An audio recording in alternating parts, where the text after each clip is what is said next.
Capítulo 9. De una enorme piedra levantada por su oración.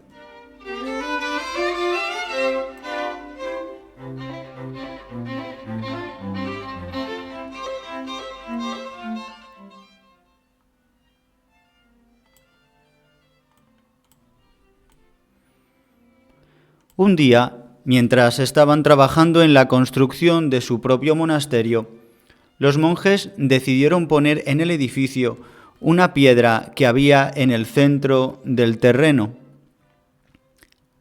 Al no poderla remover, 2 o 3 monjes a la vez, se les juntaron otros para ayudarlos, pero la piedra permaneció inamovible como si tuviera raíces en la tierra. Comprendieron entonces claramente que el antiguo enemigo en persona estaba sentado sobre ella, puesto que los brazos de tantos hombres no eran suficientes para removerla. Ante la dificultad, enviaron a llamar al hombre de Dios para que viniera y con su oración ahuyentara al enemigo y así poder luego levantar la piedra. Vino enseguida, oró e impartió la bendición y al punto pudieron levantar la piedra con tanta rapidez como si nunca hubiera tenido peso alguno.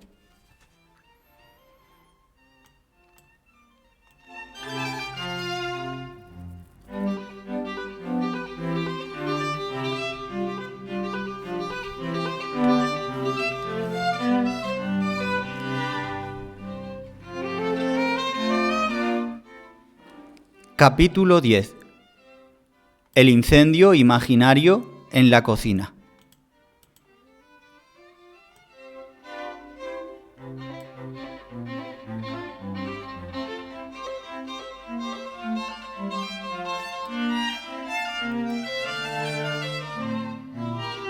Entonces los monjes empezaron a cavar allí la tierra, delante del siervo de Dios, y ahondando más el hoyo, encontraron un ídolo de bronce que por el momento guardaron en la cocina. Pero de pronto vieron salir fuego de la misma y creyendo que iba a quemarse todo el edificio corrieron a apagar el fuego. Mas hicieron tanto ruido al arrojar el agua que acudió también allí el hombre de Dios. Y al comprobar que aquel fuego existía solo ante los ojos de sus monjes, pero no ante los suyos, inclinó la cabeza en actitud de oración. Y al punto, a los monjes, que vio que eran víctimas de la ilusión de un fuego ficticio, hizo volver a la visión real de las cosas, diciéndoles que hicieran caso omiso de aquellas llamas que había simulado el antiguo enemigo y que comprobaran cómo el edificio de la cocina estaba intacto.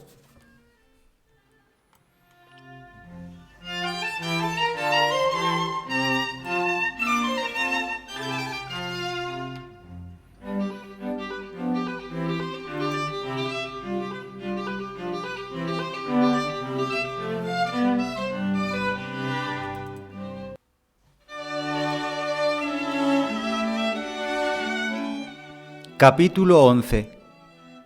Del joven monje aplastado por una pared y sanado.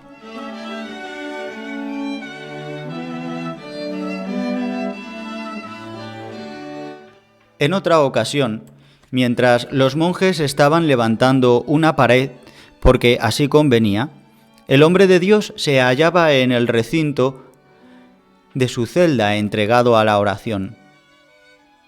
Apareciósele el antiguo enemigo insultándolo y diciéndole que se iba al lugar donde los monjes estaban trabajando. Comunícolo rápidamente el hombre de Dios a los monjes por medio de un enviado diciéndoles: Hermanos, id con cuidado porque ahora mismo va a vosotros el espíritu del mal. Apenas había acabado de hablar el enviado cuando el maligno espíritu derrumbó la pared que levantaban y atrapando entre las ruinas a un monje joven, hijo de un curial, lo aplastó. Consternados todos y profundamente afligidos, no por el daño ocasionado a la pared, sino por el quebrantamiento del hermano, se apresuraron a anunciárselo al venerable Benito con gran llanto.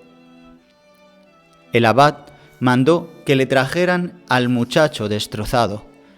cosa que no pudieron hacer sino envolviéndolo en una manta, ya que las piedras de la pared le habían triturado no solo los miembros, sino hasta los huesos. El hombre de Dios ordenó enseguida que lo dejasen en su celda sobre el psiacium, es decir, sobre la estera, donde él solía orar. Y despidiendo a los monjes, cerró la puerta de la celda y se puso a orar con más intensidad que nunca. Cosa admirable, al punto se levantó curado aquel monje y tan sano como antes. Y el santo envió de nuevo a acabar la pared a aquel monje, con cuya muerte el antiguo enemigo había creído insultar a Benito.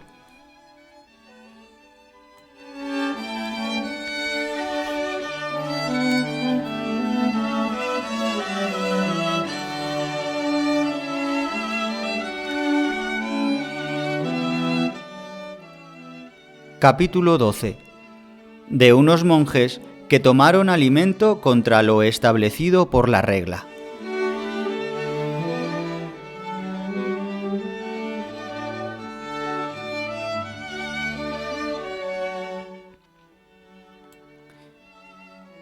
En esto empezó el hombre de Dios a tener espíritu de profecía, prediciendo sucesos futuros y revelando a los presentes cosas que sucedían lejos.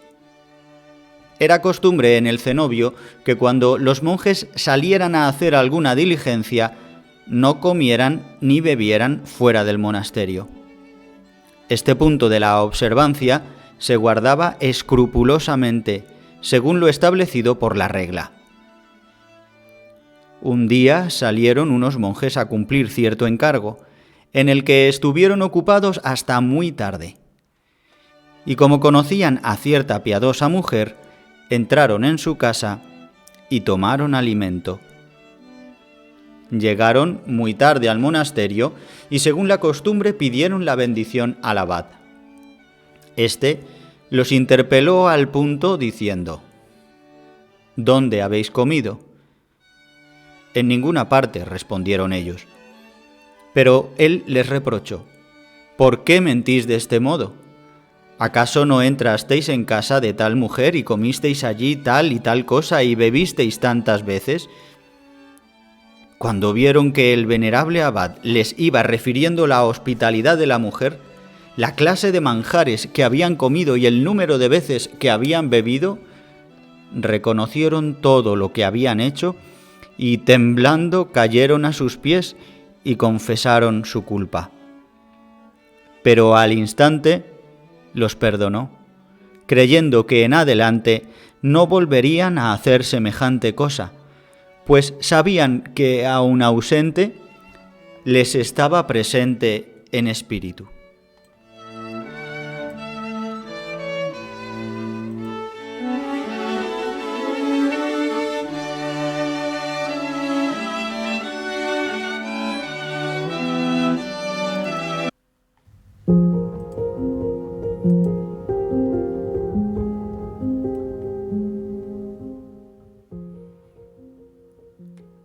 Capítulo 13. Del hermano del monje valentiniano.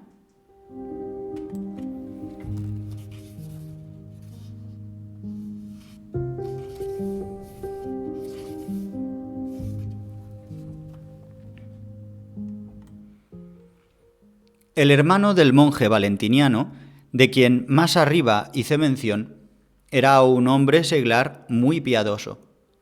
Para encomendarse a las oraciones del siervo de Dios y ver a su hermano, acostumbraba a ir todos los años en ayunas al monasterio desde el lugar donde vivía.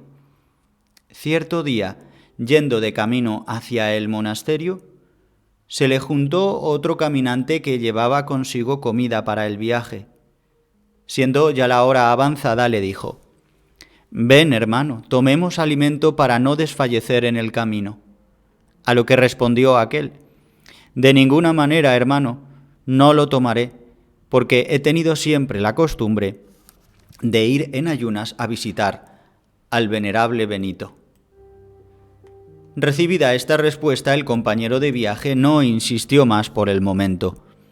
Pero habiendo andado otro pequeño trecho, invitólo de nuevo a comer. Tampoco esta vez quiso aceptar, porque había hecho propósito de llegar en ayunas. Calló nuevamente el que lo había invitado a comer y consintió en caminar con él todavía un poco más sin probar alimento. Pero después de haber recorrido un largo trecho, cuando la hora era ya avanzada y los viajeros estaban fatigados, encontraron a la vera del camino un prado con una fuente y con todo lo que podía parecerles a propósito para reparar sus fuerzas. Entonces díjole el compañero de viaje: «Aquí hay agua, un prado y un lugar ameno donde podemos comer y descansar un poco, para que luego podamos acabar nuestro viaje sin novedad». Como estas palabras halagaron sus oídos y el lugar sus ojos, persuadido por esta tercera invitación, aceptó y comió. Al anochecer llegó al monasterio, presentóse al venerable abad Benito y le pidió la bendición.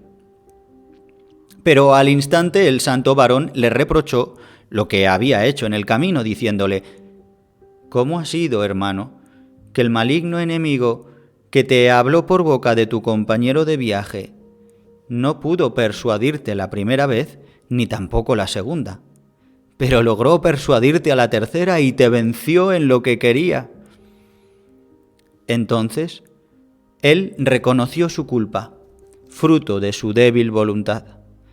Se echó a sus pies y comenzó a llorar avergonzado de su falta, tanto más cuanto que se dio cuenta que, aunque ausente, había prevaricado a la vista del abad Benito.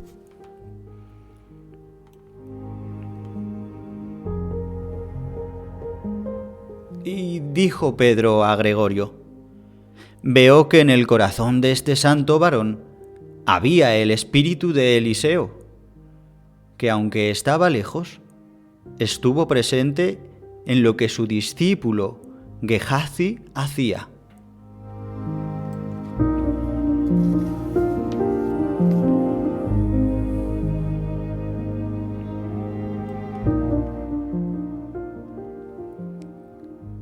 Capítulo 14. Descubrimiento del engaño del rey Totila.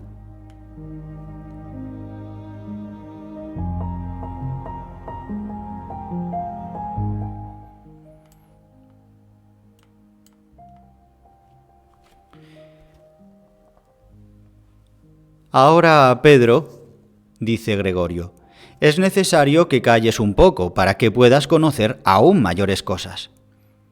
En tiempo de los godos, su rey Totila oyó decir que el santo varón tenía espíritu de profecía. Dirigióse a su monasterio y, deteniéndose a poca distancia del mismo, le anunció su visita.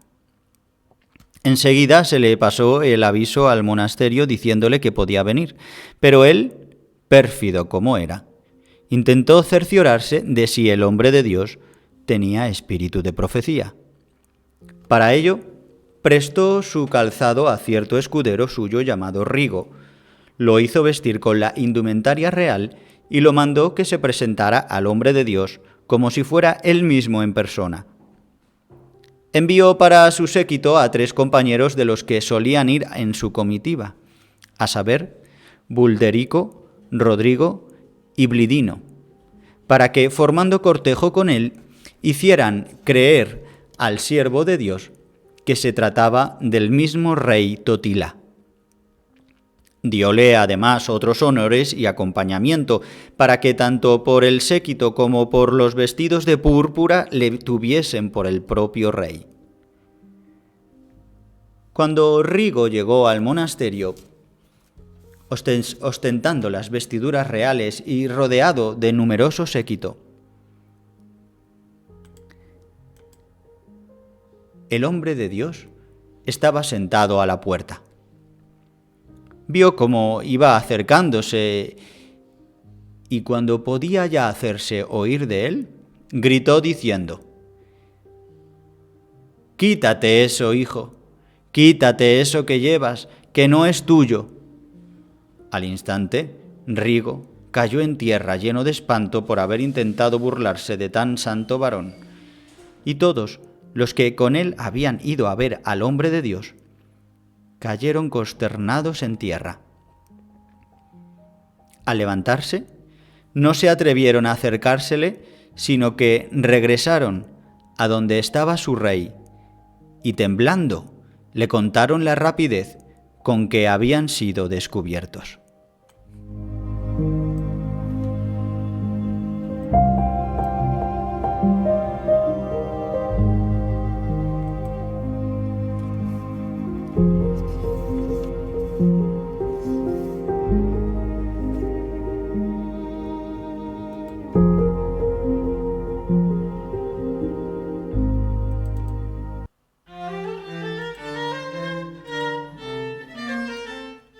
Capítulo 15. Profecía que hizo al rey Totila.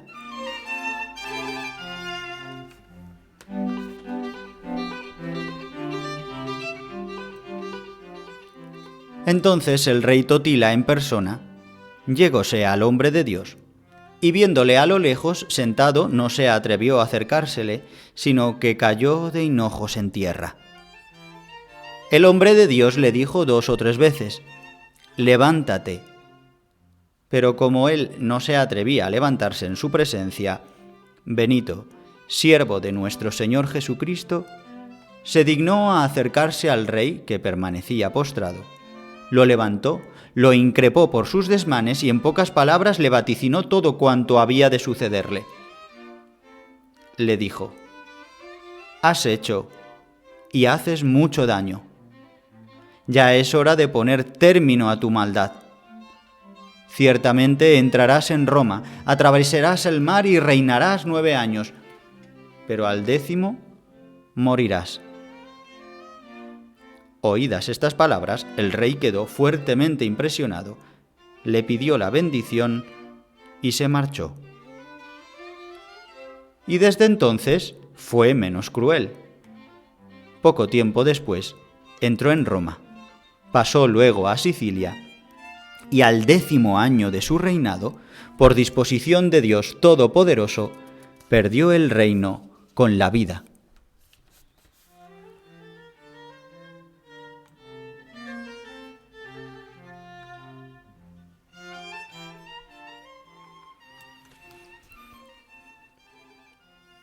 También el obispo de la iglesia de Canosa, a quien el hombre de Dios amaba entrañablemente por los méritos de su vida ejemplar, acostumbraba a visitar al siervo de Dios. Un día, conversando con él acerca de la entrada del rey Totila en Roma y de la devastación de la ciudad, díjole el obispo: «Este rey destruirá de tal manera la ciudad que ya no podrá ser jamás habitada». A lo que respondió el hombre de Dios: «Roma no será destruida por los hombres, sino que se consumirá en sí misma, abatida por tempestades, huracanes, tormentas y terremotos».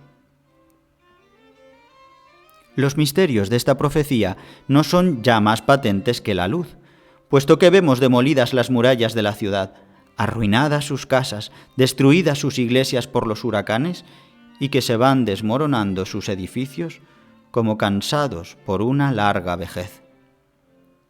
Su discípulo Honorato, de quien es la relación de todo lo que voy diciendo, confiesa que esto no lo oyó de su boca, pero afirma que los monjes le aseguraron que así lo había dicho el santo.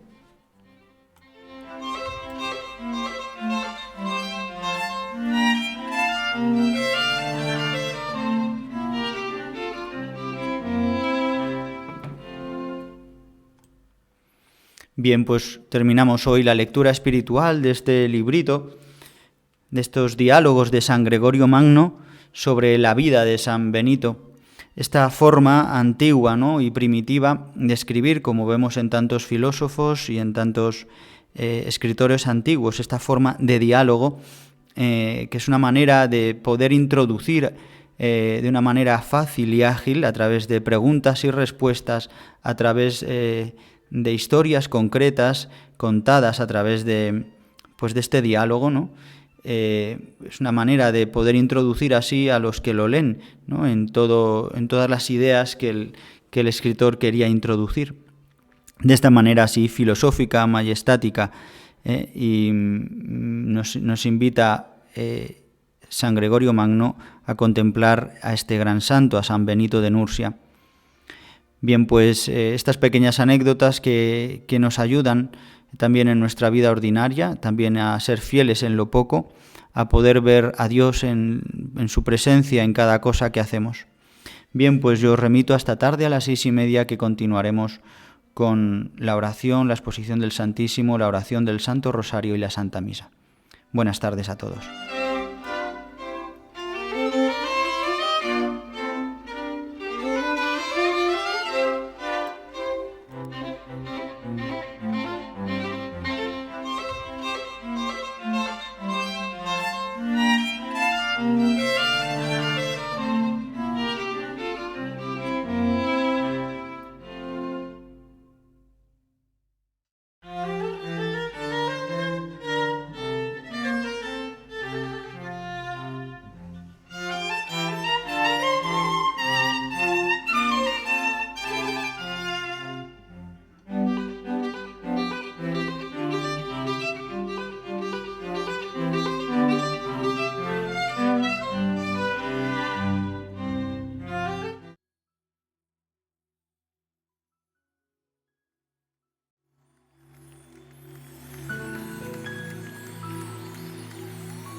Aunque mis ojos ya no te puedan ver, te puedo sentir, sé que estás aquí.